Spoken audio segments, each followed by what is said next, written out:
What's the most expensive mistake you've ever made? I have a friend who works in French Guiana on launching satellites for EU. He does some job on the launch pads, electricity and such. He said they used to go to launches to see if the rocket will blow up.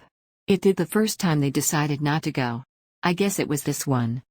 Anyway, he spoke to one of the engineers who worked on the satellite, asking how he feels about 3 years of his work getting blown up. He said, unfazed, that it just means he has 3 more years of work secured. Had a part-time job as a teenager at a Yamaha dealership that sold dirt bikes, ATVs, motorcycles. I was told one day to deliver a Raptor to some address. Well, I loaded the ATV up on the trailer and took off in the truck down the road. I noticed that the truck was low on gas, so I pulled over and filled her up. I made it about 1.5 miles down the road and the truck started running funny and eventually cut off. I had put gasoline in a diesel truck. I was fired about 4 days later. If only they made the nozzle shapes different enough and that difference cut both ways so that diesel would only fit in diesel fuel tanks and vice versa. I once got off of a 12-hour overnight shift and got gas on my way home. I was so exhausted and was falling asleep behind the wheel. I pull up to a different gas station than I normally stop at for whatever reason, and I get super ticked that the nozzle isn't fitting in my gasoline port. After about 5 seconds of furiously trying to force the thing in, I look up at the pump and realize that I was trying to put diesel in my Pontiac G6. Thank Christ that somebody designed it like that, whether that was their intention or not. Not me, but my best mate made a doozy. He was in a bit of a rush to buy himself a car. He had a nice little nest egg of $20,000 put aside just for this purchase. He did a bunch of private inspections around our area, but he just couldn't find one he wanted. He finally stumbled across the perfect car for him: great mileage, all-country driving, full service history and in excellent condition. The only problem? The buyer was on the other side of the country.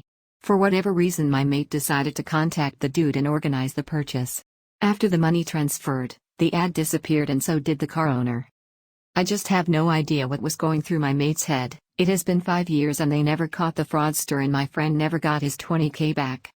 TL, Doctor, don't ever buy a car without inspecting it, and don't treat private car sales like a drunk Amazon purchase. Freshman year of college, I thought my final exam was at 11:30. It was at 9:30. The exam was 40% of my grade, so I failed. I lost my scholarship, and had to pay to retake the class. Wow. I missed a final too. Thought it was the next day. Somehow the professor let me come to her office the next morning to take it.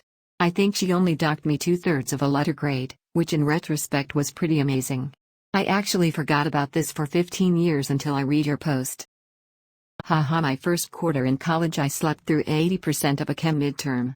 I woke up and ran over, bed hair and all, and there were roughly 50 people left, in a class of 570. I walked up to the professor and asked for the test, and he smirked as he handed it to me, no doubt because I was still wearing my PJs. Thank God I remembered to bring my ID. I sat down in the first row and freaking raced through that test. I think I had something like 12 minutes for this 60-minute midterm. As I was turning it in, he told me that he dropped the lowest midterm grade anyways. Got an 80 on that midterm and passed the class with an A, but it was comforting to know that oversleeping wouldn't have totally ruined my grades. Dr. Eichler, you're a real one. Final essay of Teachers College worth 50% of the grade. Essay upload page is slow, so I think no worries, I'll upload later. I was a few days early. Get an email 5 weeks later from the HOD asking why I never handed in such an important piece of work. I start freaking out. Go to my PC and find the essay.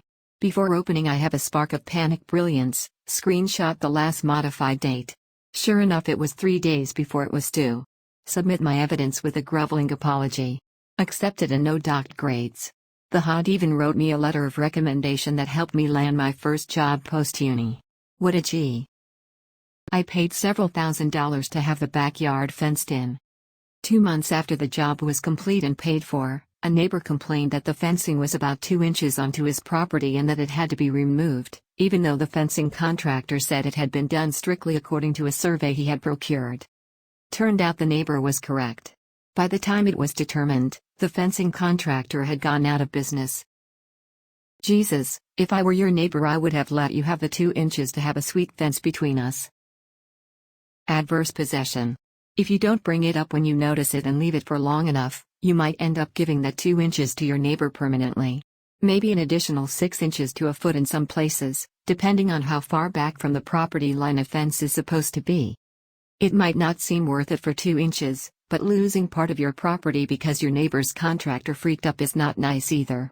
Look up some adverse possession stories on Google if you'd like to read some interesting disputes.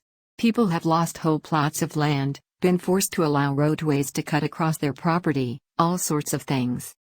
On a related note, this is a good reason to have a survey you trust done whenever you're doing anything related to the property lines, like buying, selling, or building a fence.